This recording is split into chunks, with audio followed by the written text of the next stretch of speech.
Opening for me, I thought we played, I thought we played segments there. Obviously not a full 40-minute game, but I thought you saw, the potential, at times where the defense was really good and the offense, it was really sharp. But like human nature, I think, we start the game the way we did, which was as good as you could probably do it, and then human nature sets in, and you let down your guard, and then I think same thing, start the second half. So obviously not happy about that, and I got to say, Jackson, that's one of probably the best performances that our guards had against one of my teams in terms of the way that kid played today. I mean. I've watched that kid on film, and I tried to warn our guys that he was going to be a problem for them today to guard, and he was. So,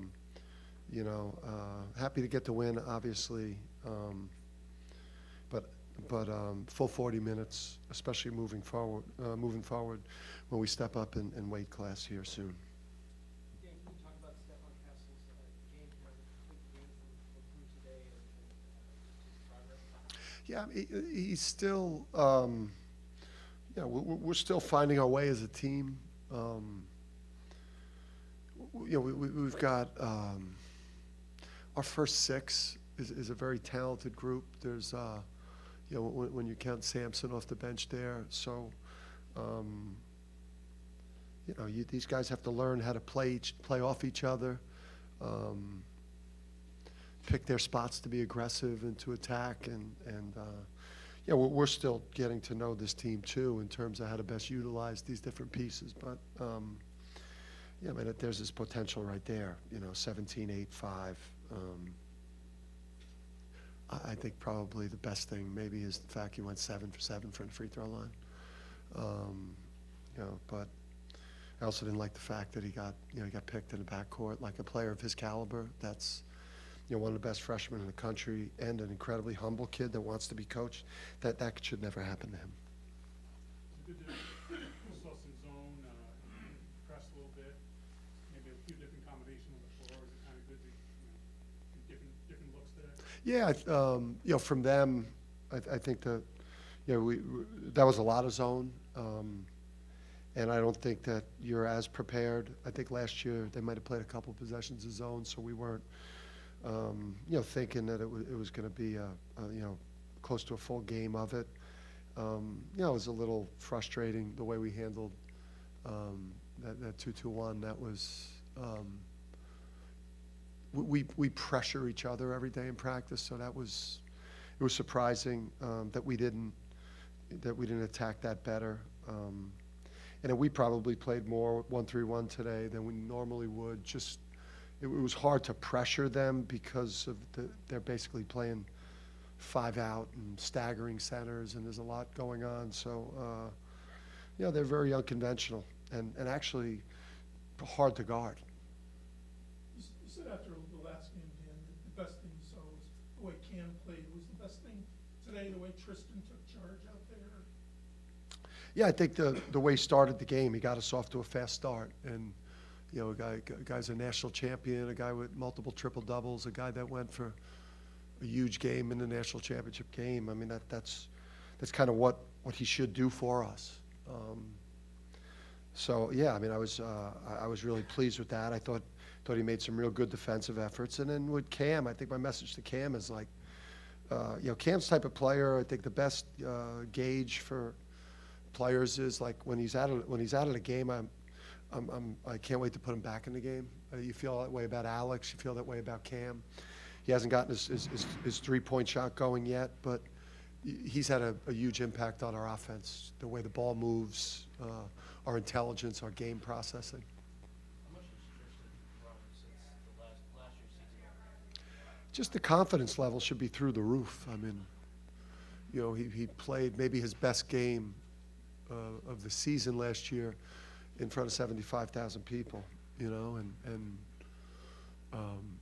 won a national championship. So, I mean, when you take the court as a national champion, your confidence should just be off the charts. And he works hard, and we work hard with him, and we're pushing him. I've been pushing him. I think our relationship is better than it was last year by a long shot.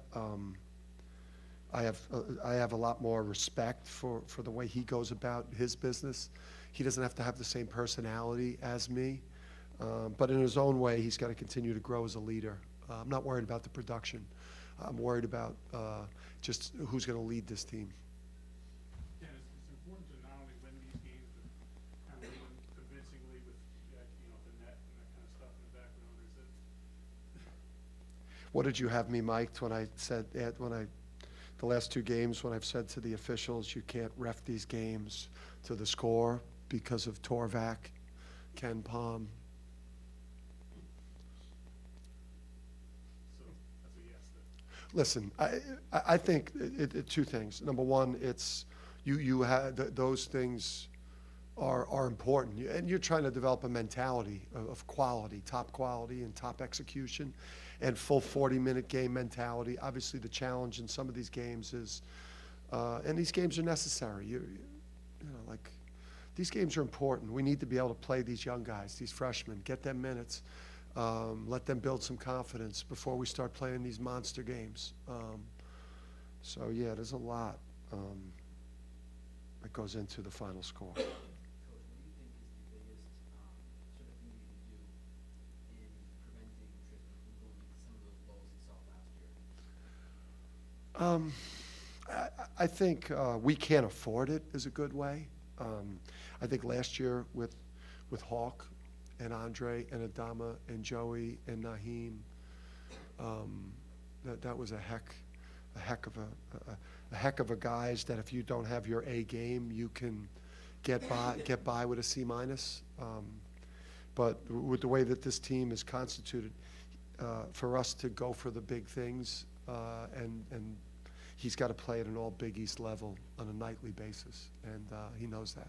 Samson, in the first half, he blocks a shot on one end, sprints down the court, gets dunked on the other. I think he's had 8 dunks and 1 layup this year. Can you just talk about his motor and how he's been playing for you? Yeah, he just brings that different element that, that center, movement center, running and rolling and eventually I think switching and hedging ball screens hard, just giving a different look than Donovan gives us.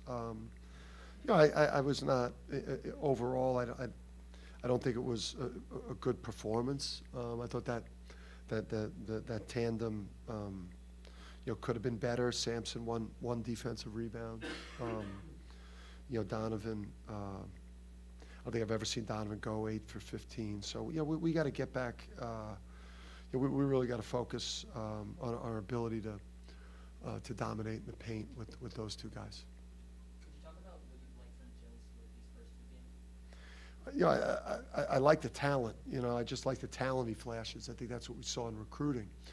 But it's about, I think with all of those guys, it's like there's like some things that getting back cut, dying on a screen, not knowing where to be versus pressure, not knowing where to be in an execution thing, not knowing, missing a block out,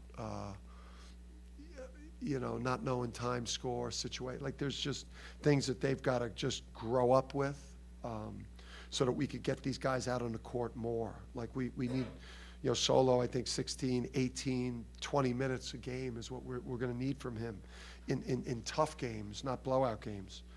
Jaden Ross, Jalen Stewart, they have to be double-figure minutes game guys for us. Against really good teams, not in blowout games.